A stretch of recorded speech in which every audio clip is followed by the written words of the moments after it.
बहुत समय पहले की बात है। एक नदी के किनारे एक विशाल जामुन का पेड़ था। उस पेड़ पर एक चंचल और बुद्धिमान बंदर रहता था। पेड़ पर लाल लाल मीठे मीठे जामुन लगते थे। बंदर रोज उन जामुनों का आनंद लेता और प्रसन्न रहता। नदी में ही एक मगरमच्छ अपनी पत्नी के साथ रहता था। एक दिन वह मगरमच्छ नदी किनारे आया और पेड़ के नीचे आराम करने लगा।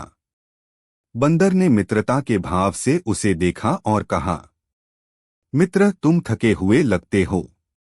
लो, कुछ मीठे जामुन खाओ। मगरमच्छ ने खुशी खुशी जामुन खाए और बोला, वाह, यह तो बहुत स्वादिष्ट हैं। धन्यवाद मित्र, अब मैं रोज यहाँ आकर तुमसे मिलूंगा। धीरे धीरे दोनों की अच्छी दोस्ती हो गई। रोज बंदर उसे जामुन खिलाता और हंसी मजाक में समय बीतता। मगरमच्छ भी अपने घर जाकर पत्नी से कहता, आज मेरे मित्र बंदर ने मुझे बहुत मीठे जामुन खिलाए। पत्नी ने यह सुनकर लालच से कहा, अगर ये जामुन इतने मीठे हैं तो जरा सोचो उसके दिल का स्वाद कितना मीठा होगा। तुम मेरे लिए उस बंदर का दिल ले आओ। मगरमच्छ अपनी पत्नी की बातों में आकर उलझन में पड़ गया।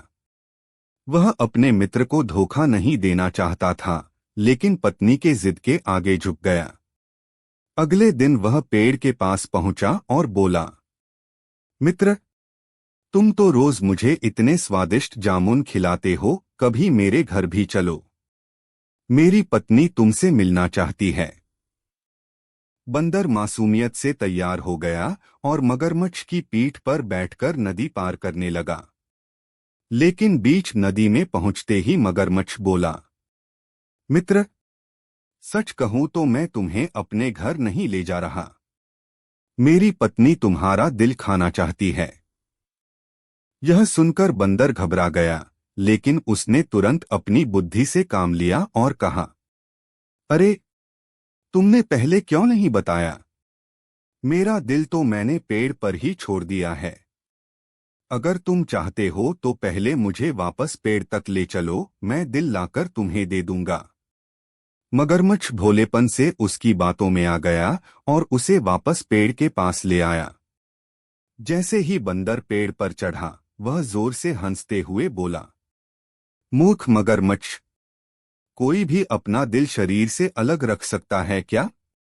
तुमने अपनी मित्रता को धोखा देकर लालच दिखाया। अब मैं तुम्हारा दोस्त कभी नहीं बनूंगा। मगरमच्छ को अपनी गलती का एहसास हुआ, लेकिन तब तक देर हो चुकी थी। लालच और धोखे से कभी किसी का भला नहीं होता। बुद्धिमान हमेशा अपनी